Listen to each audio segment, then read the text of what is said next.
Excellence, Monsieur le Président de la République, nous, jeunes de la Fédération des mouvements et associations de la rupture, ne voulons plus être du reste de la gestion de la chose publique, surtout après la victoire. C'est pourquoi je tiens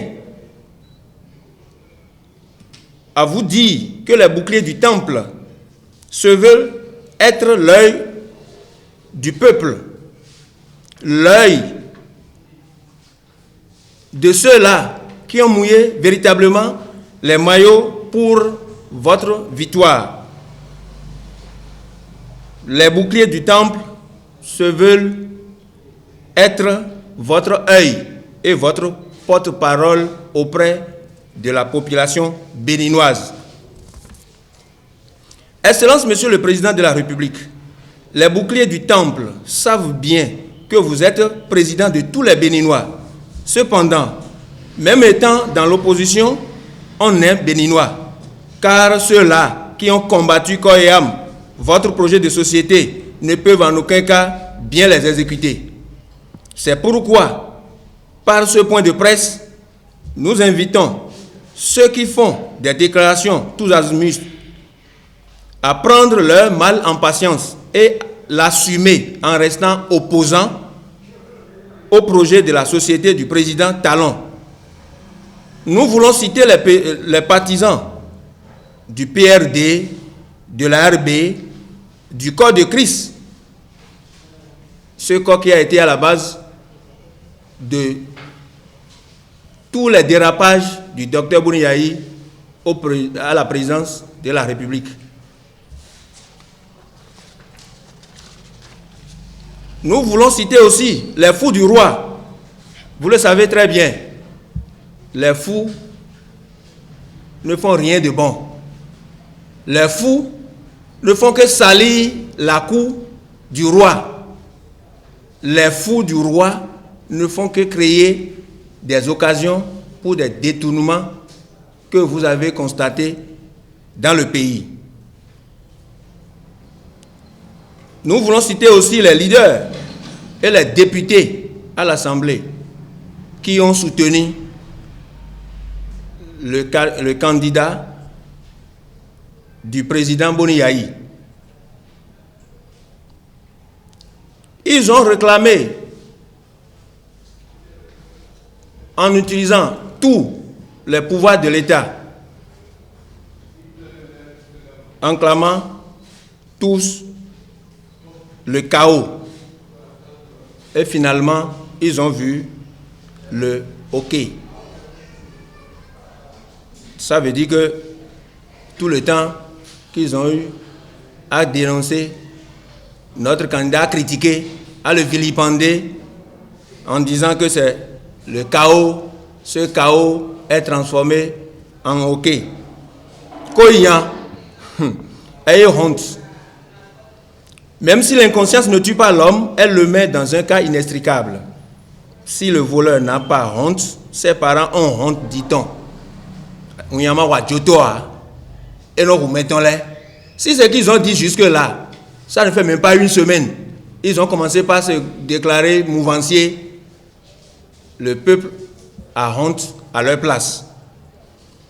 À l'endroit de notre Excellence, Monsieur le Président de la République,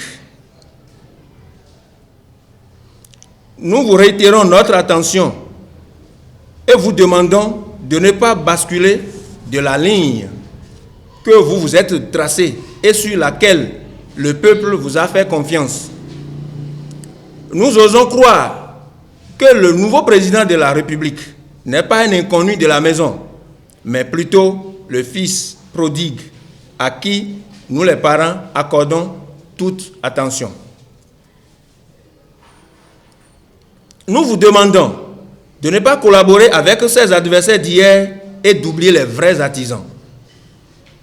De mettre fin au soutien tous azimuts des artisans de la dernière minute. Nous vous demandons de supprimer purement et simplement le dernier concours au profit du ministère des Finances, de faire plus d'efforts pour réduire davantage le nombre de postes ministériels à 15, inclus vous-même. de promouvoir la qualité et l'excellence, de respecter la parité dans les postes de direction, de faire le plus tôt possible des réformes pour la bonne marche des institutions de l'État, d'accorder une subvention et une attention particulière aux écoles privées qui éduquent et enseignent plus d'enfants et exploitent autant d'enseignants, de penser à la construction des bâtiments administratifs pour diminuer les charges locatives, de mettre en place les commissions pour vérifier la gestion de tous les ministères et toutes les sociétés d'État et analyser les dossiers comme affaires ICC, services, affaires SENSAD, construction du siège de l'Assemblée nationale, construction des logements sociaux à l'OCOSA, détournement des fonds alloués à la lutte contre le chômage. Nous vous demandons de mettre des commissions sur des affaires de passation des marchés publics, comme ce qui s'est passé dans l'affaire gazoduc de Maria Agreda.